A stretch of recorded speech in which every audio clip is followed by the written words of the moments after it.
নমস্কার বন্ধুরা, আমি মধুমিতা চলে এলাম আবারও আজকে একটা নতুন রেসিপি নিয়ে। তো আজকে আমি বানাবো এই কাতলা মাছের ঝাল চচ্চড়ি।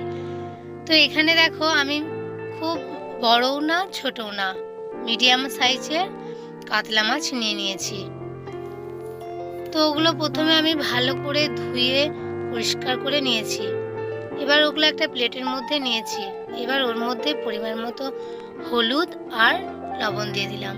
এবার ওটা বেশ ভালো করে মাছের গায়ে এটা মিশিয়ে নিতে হবে।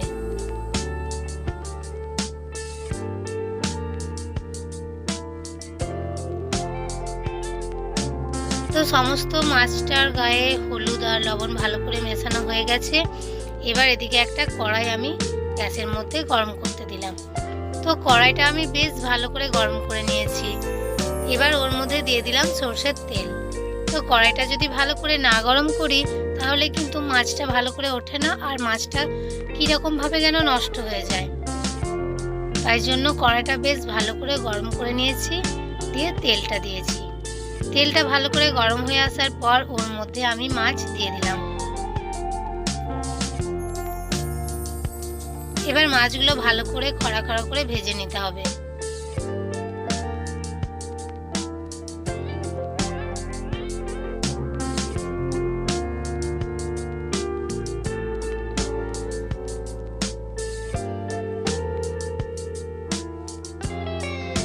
মাছটার একদিকটা বেশ ভালো করে ভাজা হয়ে গেছে, আবার উল্টো পিঠটা আমি উল্টে দিয়েছি।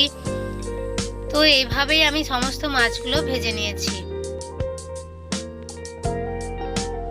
এবার ওই মাছ ভাজার কড়াইয়ে যে তেলটা ছিল ওর মধ্যেই রান্না করব। তো প্রথমে দিয়ে দিলাম আমি একটা পেঁয়াজ কুচি। তো কিছুক্ষণ নাড়াচাড়া করে নেবার পর ওর মধ্যে দিয়ে দেব মশলা। তো পেঁয়াজটা কিছুক্ষণ ভাজা হয়ে গেছে। এবার এখানে আমি দিয়ে দিলাম এক বাটি আদা পেঁয়াজ রসুনের পেস্ট। ওটা কিছুক্ষণ নাড়াচাড়া করে নেবার পর দিয়ে দিলাম এক বাটি টমেটো পেস্ট।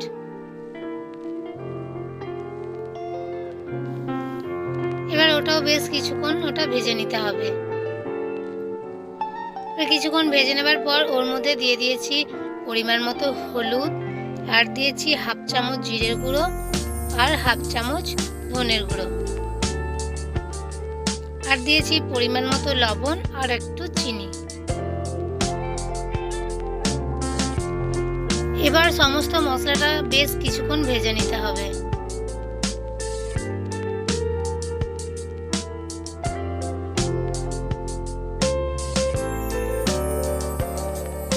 মশলাটা বেশ কিছুক্ষণ ভেজে নেবার পর ওর মধ্যে দিয়ে দেব সর্ষে বাটা।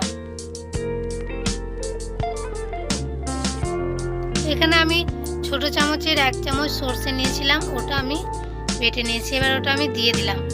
এবার ওটা বেশ কিছুক্ষণ ভেজে নেবার পর দিয়ে দেব জল, দিয়ে আবারও একটু ওটা নাড়াচাড়া করে নেব। সমস্ত মশলাটা ভালো করে ভাজা হয়ে গেলে এবার ওর মধ্যে দিয়ে দিয়েছি একটু ম্যাগি মশলা।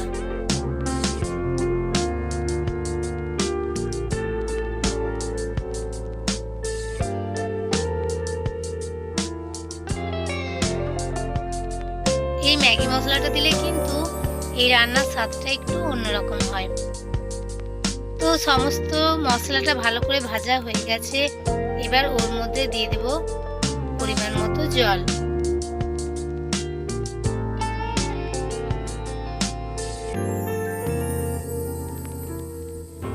এবার দিয়ে দিয়েছি ওপর থেকে একটা কাঁচা লঙ্কা চেরা।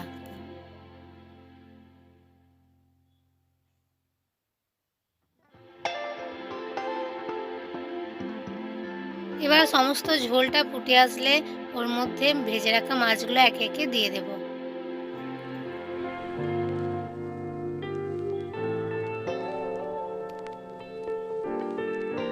এবার মশলার মধ্যে সমস্ত মাছগুলো ভালো করে একটু মিশিয়ে নিতে হবে।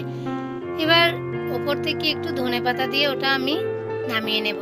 তো এইভাবে আজকে আমি বানালাম এই কাতলা মাছের ঝাল চচ্চড়ি। তো যদি তোমাদের ভালো লেগে থাকে একবার বাড়িতে অবশ্যই করে বানাবে। ভালো লাগলে লাইক কমেন্ট করো। আজকের মতো ভিডিও আমি এখানেই শেষ করছি। চলে আসবো আবার একটা নতুন রেসিপি নিয়ে। ততক্ষণ তোমরা সবাই সুস্থ থেকো, ভালো থেকো।